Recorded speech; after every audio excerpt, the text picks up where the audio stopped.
사무엘상 1장 9절에서 11절 말씀까지만 우리 보겠습니다.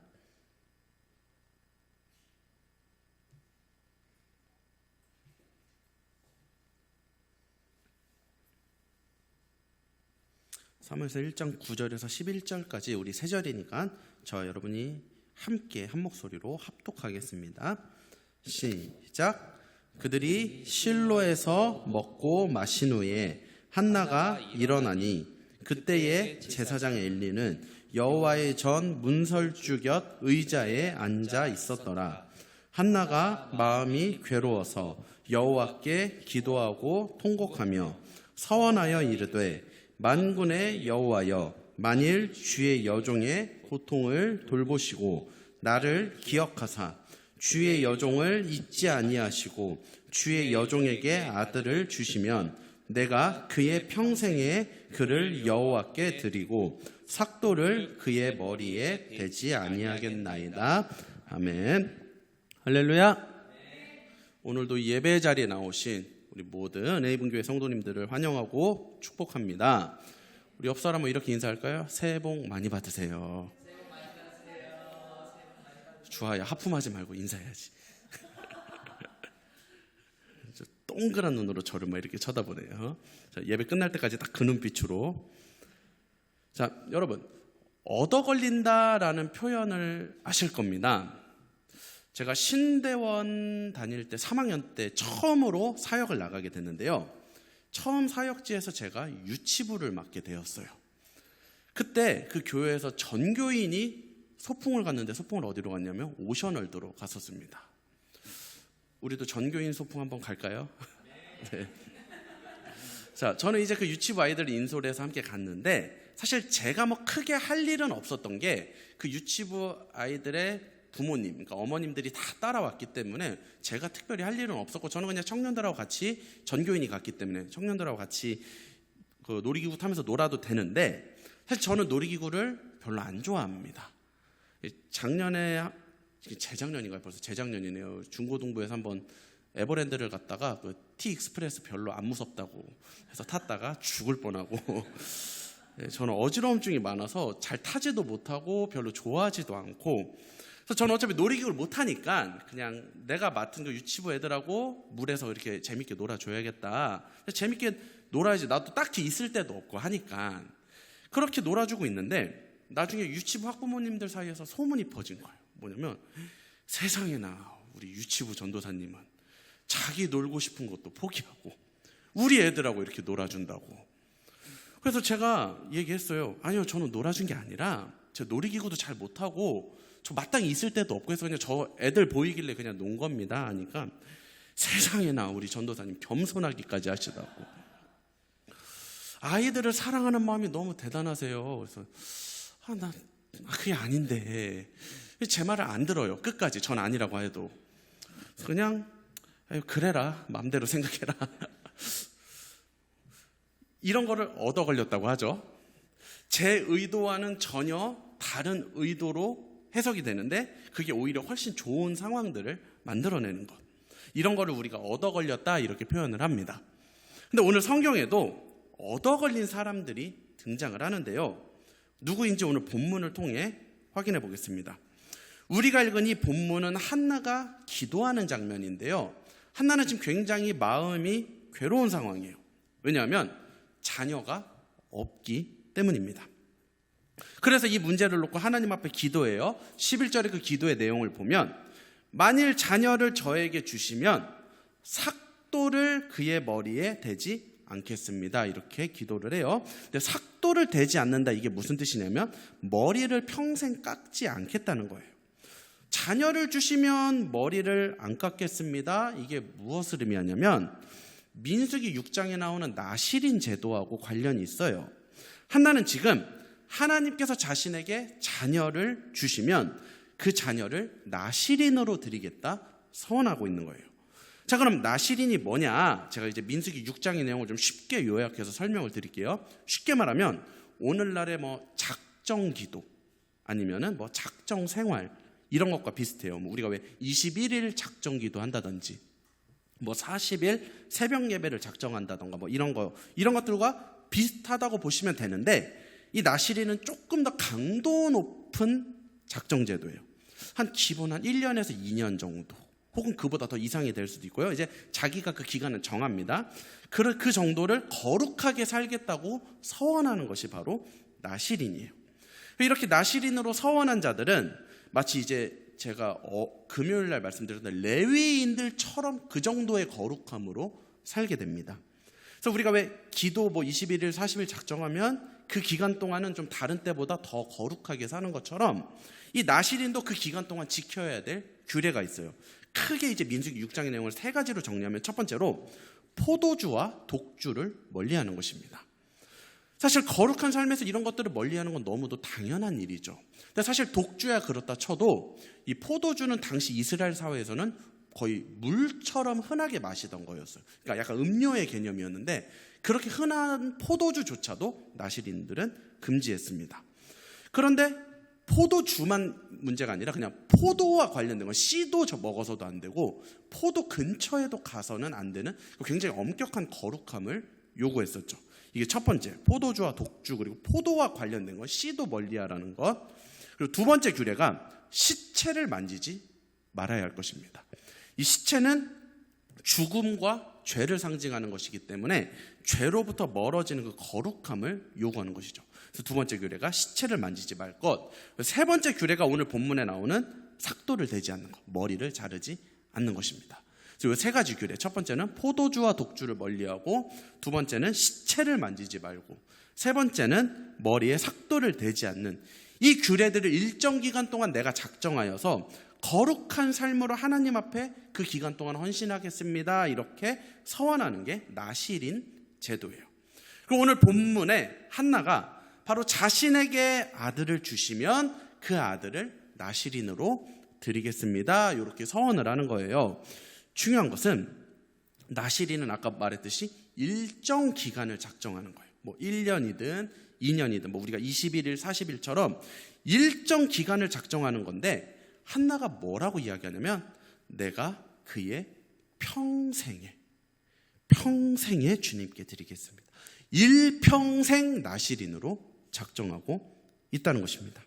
쉽게 말하면 주님 제게 아들을 주시면 이 아들은 제 것이 아닙니다. 주님 것입니다. 라고 하는 것이나 마찬가지죠. 그런데요, 지금 한나의 상황이 어떠하느냐? 우리 금요일 설교하고 이어지는데요. 지금 자녀가 많은 분인나에게 무시당하고 짓밟히고 있는 상황이죠. 엘가나에게는 2 부인이 있었죠. 분인나와 한나가 있었어요. 분인나는 자녀가 많고 한나는 자녀가 없습니다. 고대 사회에서 자녀의 수는 곧 여성의 신분을 의미한다고 했어요. 그래서 분인나는 이 자녀가 많은 자기의 위치를 이용해서 자녀가 없는 한나를 짓눌렀던 거예요. 그리고 한나는 그렇게 자기가 무시받고 홀대받는 그런 상황이 너무 괴로워서 결국 기도의 자리에 온 것이죠. 역전시켜달라고 기도하기 위해서. 자, 그럼 이제 한나는 어떤 기도를 해야 정상적인 기도일까요?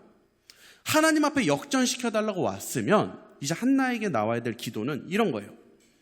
하나님, 저를 무시하고 홀대하는 저 분인나보다 더 많은 자녀를 내게 주세요.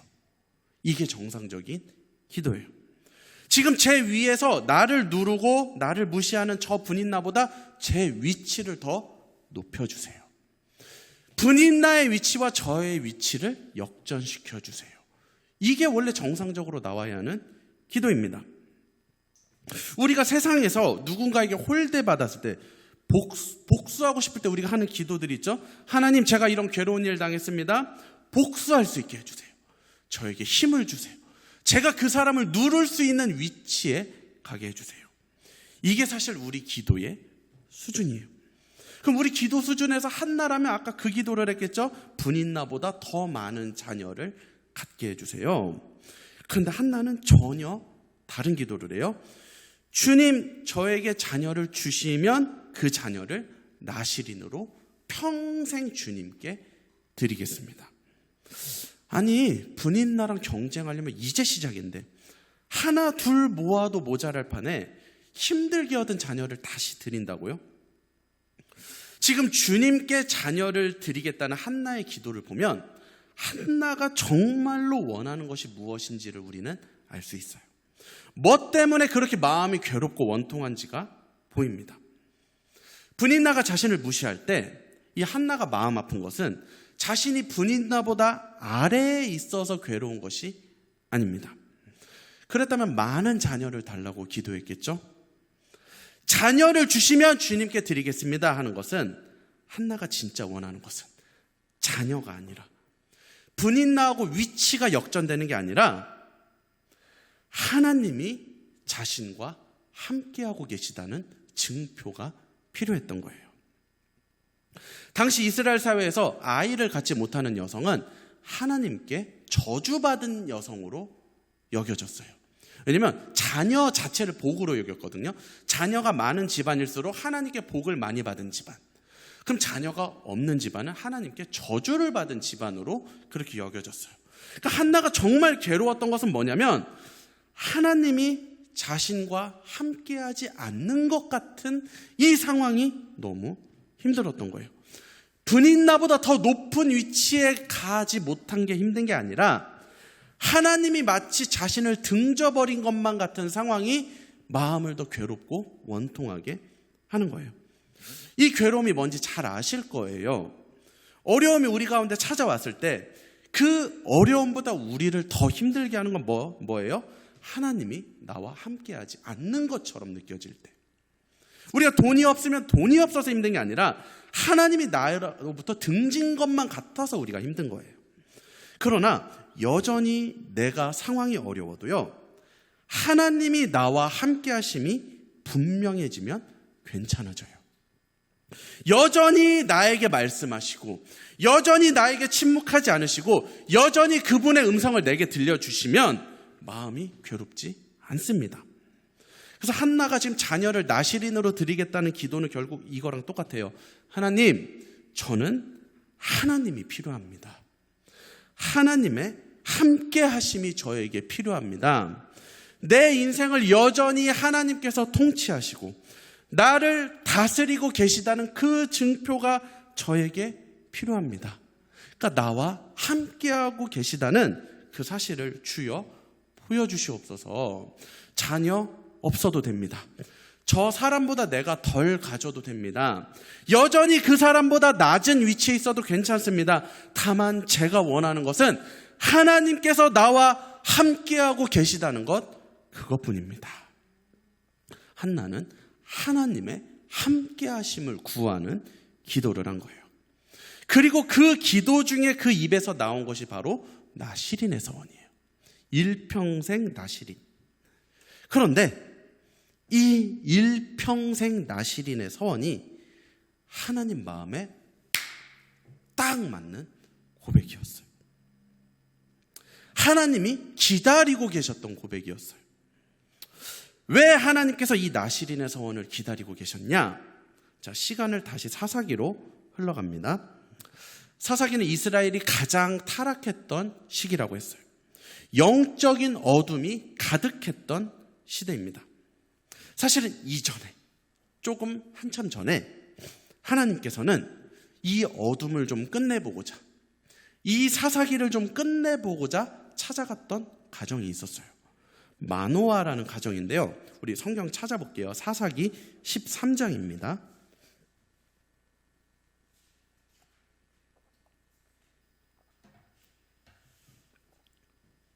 사사기 13장 우리 2절 말씀, 우리 다 같이 한 목소리로 2절 한번 읽어볼게요. 사사기 13장 2절 말씀 시작. 소라 땅에 단 지파의 가족 중에 마노아라 이름하는 자가 있더라. 그의 아내가 임신하지 못함으로 출산하지 못하더니. 지금 여기 보면 마노아라는 사람의 아내도 임신하지 못해요. 지금 한나하고 상황이 비슷하죠. 그때 하나님께서 그 아내에게 찾아갑니다. 그리고서는 3절에 여호와의 사자가 그 여인에게 나타나서 그에게 이르시되 보라, 내가 본래 임신하지 못함으로 출산하지 못하였으나 이제 임신하여 아들을 낳으리니. 임신하지 못하던 그 여인의 태를 또 하나님이 열어주시겠다 약속하셔요. 근데 4절 말씀 우리 함께 읽어볼게요. 시작. 그러므로 너는 삼과 포도주와 독주를 마시지 말며 어떤 부정한 것도 먹지 말지니라. 5절입니다. 시작. 보라, 내가 임신하여 아들을 낳으리니 그의 머리 위에 삭도를 대지 말라.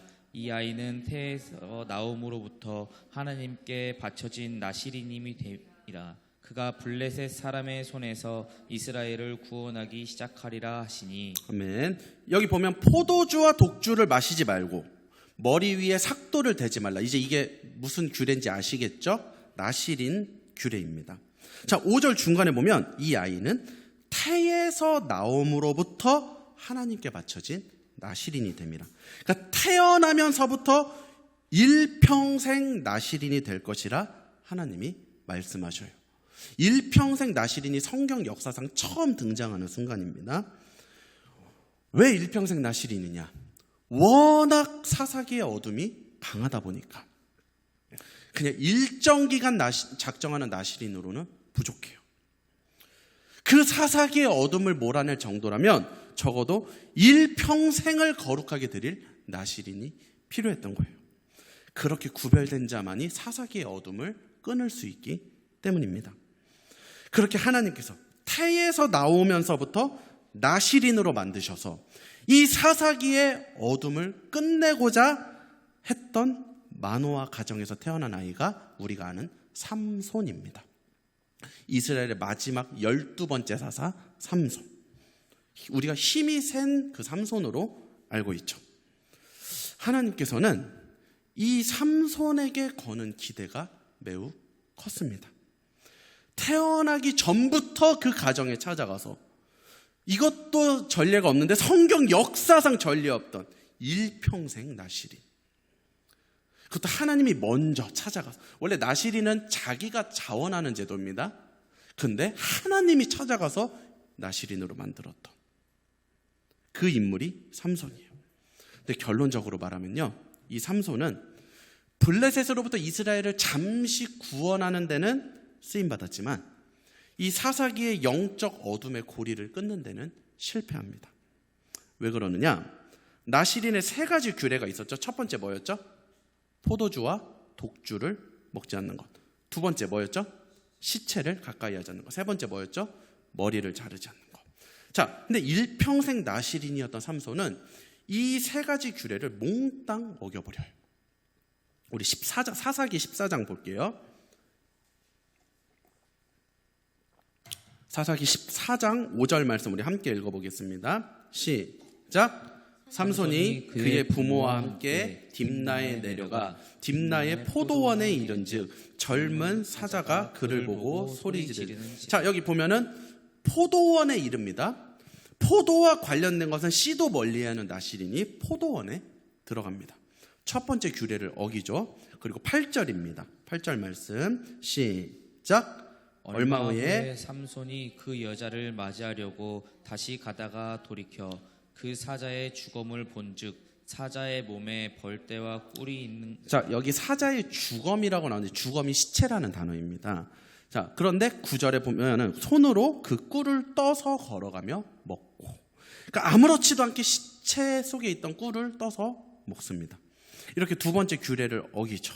그리고 이제 나중에 일어난 일인데 블레셋 사람 들릴라라는 여인에게 이 삼손이 홀라당 유혹당해요. 그래서 결국 나시린의 3번째 규례, 머리에 삭도를 대지 않는 것까지도 어기는데 우리 16장 찾아볼게요. 사사기 16장 19절입니다. 19절 말씀 시작. 들릴라가 삼손에게 자기 무릎을 베게 베고 자게 하고 사람을 불러 그의 머리털 7 가닥을 밀고 괴롭게 하여 본즉 그의 힘이 없어졌더라. 이렇게 삼손은 나시린 규례 중 단 하나도 빠뜨리지 않고 몽땅 어겨버립니다. 결국 이제 그렇게 힘이 셌던 삼손은 이 머리털이 밀리면서 하나님의 능력이 떠나가면서 블레셋에게 포로로 붙잡히게 되고, 물론 자폭하면서 굉장히 많은 블레셋 사람들과 함께 죽기는 하지만, 그래서 그것 때문에 이스라엘을 구원하긴 하지만 사사기의 어둠은 여전히 계속됩니다. 그 사사기의 어둠 좀 끊어보고자 하나님이 직접 한 가정 방문하셔서 태어나면서부터 나시린으로 세우셨고, 그래서 우리가 왜 힘이 센 삼손으로 알고 있는 게 나시린으로 세운 그에게 하나님이 수많은 능력을 부어준 거예요. 그 힘이 필요하니까 사사기 어둠을 끊으려면. 그런데 삼손이 그런 능력 받고 한 일은 뭐였냐? 나시린의 서원부터 깨트린 일이었어요. 거룩한 그 삼손을 통하여 능력을 부어주시고 그 능력을 통해 이 어둠을 끊고자 하셨지만 나시린의 규례를 아무렇지도 않게 여겼던, 말씀을 경홀히 여겼던 삼손은 결국 하나님의 계획을 막아버립니다. 다시 어둠입니다. 사사기는 또 이어지고 아무것도 안 보이고 아무 소망도 없습니다. 그런데 어디선가 빛이 임해요. 황무지 속에 장미꽃이 피어나는 것처럼, 마른 땅에서 샘물이 나오는 것처럼 그 어두운 사사기 속에 어디선가 빛이 임하는데요. 누군가 삼손이 실패했던 이 일평생 나시린을 누군가 서원하기 시작합니다. 하나님이 이전에 직접 찾아가서 그렇게 신신당부하고 나시린으로 서원하게 해서 수많은 힘과 능력을 부어주시고 밥상 다 차려줬는데도 그 밥상을 삼손은 걷어차버려요. 그런데 어느 한쪽 구석에서는 하나님이 시키지 않았는데도 일평생 나시린의 서원을 기도하는 자가 있었어요. 바로 한나죠. 일평생 나시린이 의미하는 것은 바로 삼손에게 실패했던 하나님의 계획을 의미합니다. 한나가 지금 주여 내 자녀를 일평생 나시린으로 드리겠습니다. 이 기도는 뭐를 의미하는 거냐면 삼손을 통해서 실패했던 그 하나님의 계획, 어둠을 끊어내고자 하셨던 하나님의 계획에 주여 쓰임받기를 소망합니다. 내 삶의 역전보다 더 간절히 원하는 것이 있다면 주여 이 땅의 영적인 흐름이 역전되게 하소서. 그렇게 태어난 자가 사무엘이에요. 그리고 이 사무엘이 이 사사기를 끝내버립니다. 다윗 왕을 기름 부어서 왕으로 세우고 그를 왕으로 왕이 될 수 있도록 영적으로 훈련시켜서 사사기의 어둠을 끊어내고 이스라엘을 최고 영적 부흥기로 이끕니다. 이스라엘에 다시 하나님의 통치가 시작되고 이스라엘은 역사상 유례 없는 최전성기를 맞이하게 돼요.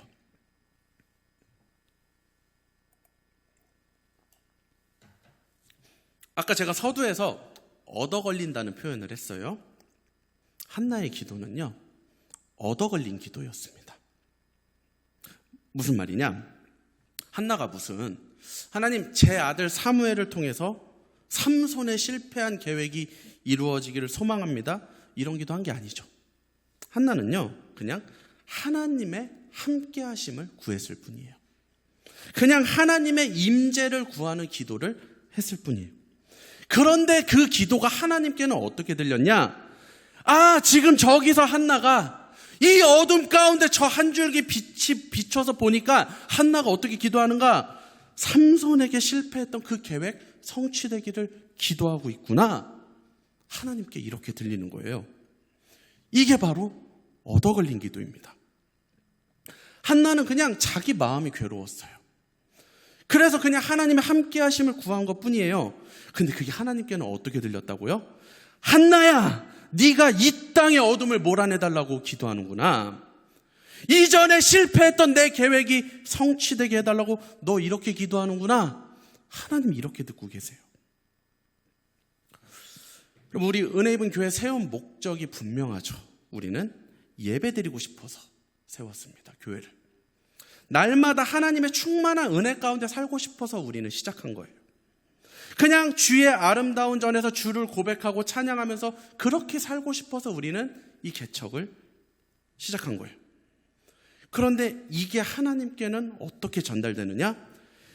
야, 니네 은혜 입은 교회가 이 땅의 어둠을 몰아내게 해달라고 하는구나. 그동안 번번이 실패했던 내 계획이 성취되기 위해서 너희들이 자신을 일평생 나시린으로 드리고 있구나. 아니요, 하나님, 저희는 그런 게 아니라 그냥 예배드리고 싶어서. 우리 아까 대표기도로 사모님과 이 땅의 사사기의 어둠, 사실 대표기도용이잖아요, 그렇죠? 우리는 저기잖아요. 내 영이 너무 힘들어서. 사실 우리가 가장 먼저 하는 1번 기도는 그냥 하나님, 저희는 그냥 우리 영적 목마름이 좀 채워지고 싶어서 시작한 건데요. 시끄러워. 너희는 지금 이 세대가 회복되기를 나에게 구하고 있구나.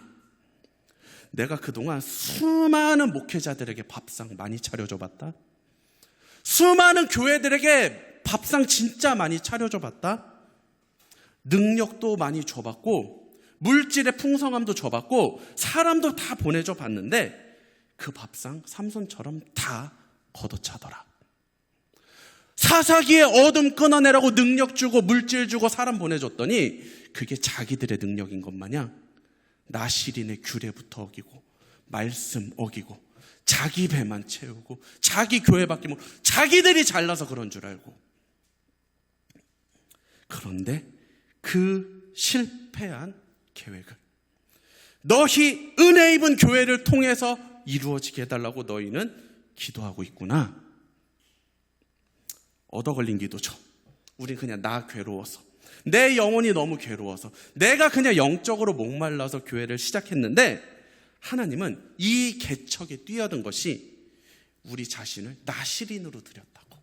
여러분, 나시린으로 드린다는 건 막 문자적으로 막 머리 깎지 말고 이런 얘기를 하는 게 아니에요. 일평생 나시린으로 드리는 게 뭐냐면 너희들이 이 개척에 뛰어드는 거, 삶의 모든 것들 내려놓고 이 개척에 뛰어든 게 일평생 나시린으로 드린 것이라고. 우리는 그냥 내가 힘들어서 시작했는데, 내가 영적으로 목말라서 시작했는데 하나님은 이 땅의 영적인 흐름을 역전시켜달라는 그 기도로 받고 계시다는 것입니다. 우리 교회 이름 또 바꿔야 될 것 같아요. 얻어 걸린 교회예요. 근데 여러분, 하나님의 함께 하심을 구했던 그 기도가 대박이었습니다. 내가 영혼이 목마르다고 하나님, 나 하나님이 필요하고 영적 목마름이 채워지길 소망한다는 그 기도가 초대박이었어요. 얻어 걸렸어요. 예배드리고 싶어서 이 개척에 뛰어든 그 결단을 하나님이 어떻게 받아주고 계신지 보세요. 그냥 내가 예배드리고 싶었고, 그냥 내가 말씀 듣고 싶었고, 내가 그냥 찬양하고 마음껏 기도하고 싶어서 했던 그 모든 결단을 하나님은 이 시대를 살리고자 하는 그 사명으로 받아주시고 그렇게 일해주시겠다 약속하십니다. 사무엘을 통하여서 그 이스라엘의 사사기가 끊어진 것처럼 오늘 이렇게 탄생한 우리 은혜 입은 교회를 통하여 지금 이 한국교회의 영적 사사기가 끊어질 줄로 믿습니다. 우리 그 귀한 일에 쓰임받고 있음에 감사하며, 또 우리는 계속해서 그냥 우리 자리에서 또 대단한 일 할 거 없어요. 또 하나님의 함께 하심 구하고 그냥 하루하루 예배를 사모하며 그렇게 자기 자리에서 충성되이 나아가신 우리 모두가 되기를 간절히 바라고 축복합니다. 기도하겠습니다. 하나님, 감사합니다. 하나님의 함께 하심을 구하는 기도, 그냥 하나님과 함께 살고 싶고 그냥 예배가 드리고 싶고 우리의 영적 목마름이 채워지고 싶어서 했던 그 기도를 하나님께서 이 땅을 살리고자 하시는 그 하나님의 계획이 성취되기를 바라는 기도로 받아주시는 주님, 우리는 정말 내 영혼이 목말라서 시작한 이 일이 이 시대의 어둠을 끊기 위해 인생을 내던진 자들로 그렇게 받아주시는 주님, 그 이 시대의 어둠을 끊기를 바라는 하나님 앞에 우리가 오늘도 예배하며 나아갑니다. 주여, 작고 연약한 우리가 무엇을 할 수 있겠습니까? 그러나 우리는 다만 우리의 목마름을 채우기 위해 예배드릴 뿐이고 주님을 찬양할 뿐입니다. 그러나 그 찬송 가운데, 그 예배 가운데 하나님께서 일하실 줄로 믿습니다. 우리가 하나님을 높일 때 하나님께서 이 땅의 어둠을 몰아내실 줄로 믿습니다. 우리는 할 수 없지만 하나님은 하실 수 있습니다. 그 하나님의 하실 일을 바라보며 그 하나님의 행하시는 일에 쓰임받는 우리 은혜 입은 교회가 되게 하여 주시옵소서. 감사를 드리며 예수님의 이름으로 기도드립니다. 아멘.